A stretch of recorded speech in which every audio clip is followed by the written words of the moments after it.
Please excuse any mispronunciations by TTS. The English TTS has trouble with non-English words. But, if you watch Zentreya, you should be fine. As a result of YouTube's rules pertaining to links in descriptions, I will be adding site details to the video. List of music genres and styles. This is a list of music genres and styles. Music can be described in terms of many genres and styles. Classifications are often arbitrary, and may be disputed, and closely related forms often overlap. Larger genres and styles comprise more specific subcategories. Classical music has been around for thousands of years, and has influenced every type of music that came after. Any person who claims to like music should know at the very least, Johann Sebastian Bach, Vivaldi, or Rousseau. I won't be including samples of the music in the videos, for copyright reasons. I hope you enjoy the article. Ars antiqua, also called Ars veterum, or Ars vetus, is a term used by modern scholars to refer to the medieval music of Europe during the High Middle Ages, between approximately 1170 and 1310. This covers the period of the Notre Dame school of polyphony, the use of multiple, simultaneous, independent melodic lines, and the subsequent years which saw the early development of the motet, a highly varied choral musical composition. Usually the term Ars antiqua is restricted to sacred church, or polyphonic music, excluding the secular, non-religious, monophonic songs of the troubadours, and trouvères. Although colloquially the term Ars antiqua is used more loosely to mean all European music of the 13th century, and from slightly before. The term Ars antiqua is used in opposition to Ars nova, meaning new art, new technique, or new style.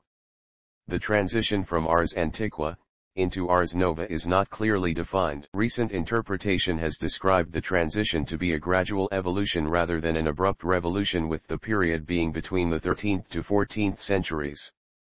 The original medieval usage of the expression Ars antiqua, found in the Speculum Musus of Jacobus and also by Johannes de Muris, the only one to use the exact term Ars antiqua, referred specifically to the period of Franco of Cologne, approximately 1250 to 1310, but this restricted usage is rarely employed in modern scholarship. Almost all composers of the Ars antiqua are anonymous. Leonin and Paradin were the two composers known by name from the Notre Dame school.